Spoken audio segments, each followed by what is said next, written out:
List poems. Here we come to an exploration of the list poem. This form, the list form, is another great access point for writing poetry. This is not to say that every list you have ever written is a poem. Certainly not. But it is a form which lends itself to being a remedy for dense ideas and intense feelings such as overwhelm and fear. There's a poem you can look up called Possibilities by Wisława Szymborska.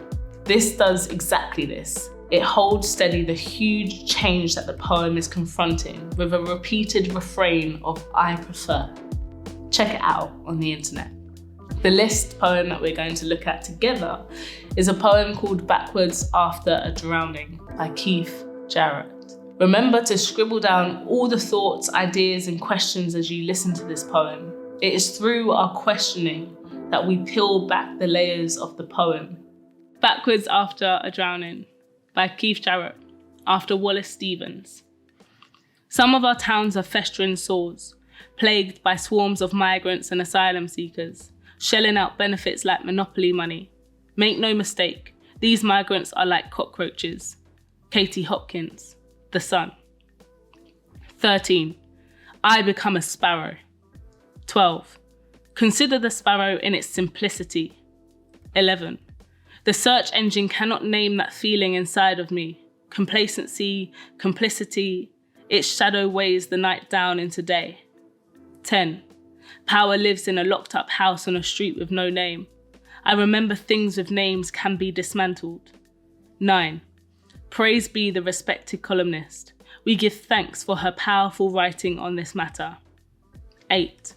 O wretched, amusement is in the process of colonizing my chest. Asylum was never granted for my anger. 7. Today he announces the closure of all his borders, the very hair on my head. 6. I have been praying to a foreign god. 5. We have been singing the song of cockroaches. We have been drowning for 500 years. Olokun, watch over them. 4. I tried to hold my body as a boulder. I tried to sound out my new national anthem. I am forever blowing bubbles. I remain stateless. 3. I notice how when I am drunk, the borders blur. We are one. 2. When I wake late and read my notes, I will stumble at the place I wrote. History's open-handed slap to its children. I will not keep that line. History has another name. Drink on these things. 1. This spring, when we learn about the drowned bodies, I offer my sleep to the yawning comments. I do not search the night for validation below the editorial line. I clasp the words of Baldwin and King, knowing that wretched speech is no worse than negative peace. I resist, reverse the narrative. So here we have a list poem in which the numbers run backwards from 13 to 1. But before that, we learn that it is after Wallace Stevens' poem, and Jarrett has written in an epitaph. Wallace Stevens was an American poet who wrote a poem in a similar form, which is why this poem is after him. However, with a bit of internet research, I learned that Wallace Stevens used racist language when referring to a picture of a former US poet laureate, Gwendolyn Brooks, whose poem we will look at in video 5. This chimes with the epitaph, which sets up this poem. This epitaph is from a media outlet and offers an inciting incident to the poem. To open with the simple declarative sentence of "I become a sparrow" feels final and absolute, something which we'll come back to in the next video. If you Google sparrows, lots of different things come up, and one of those things is that they were seen as a pest.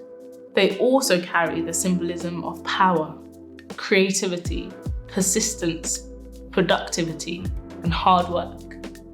Two sides of the same coin, two different ways of looking at one thing. The tone of this poem feels clipped. For instance, the very hairs on my head. It feels as though there's something burgeoning underneath. Asylum was never granted for my anger.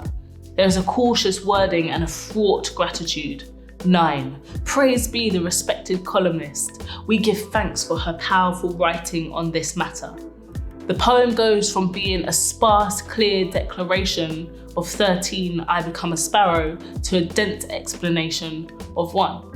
The pushback of the line reversed the narrative, the roar sound, revving up of power, of movement.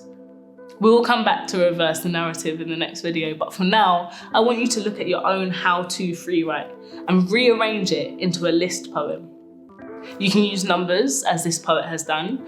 These can be 1 to 13 or 13 to 1 or any amount of numbers you think is suitable for your poem. Or you can use letters, A, B, C. You can even change the order of the numbers. For instance, instead of 1, 2, 3, 4, 5, you can rearrange these to 3, 4, 1, 2, 5.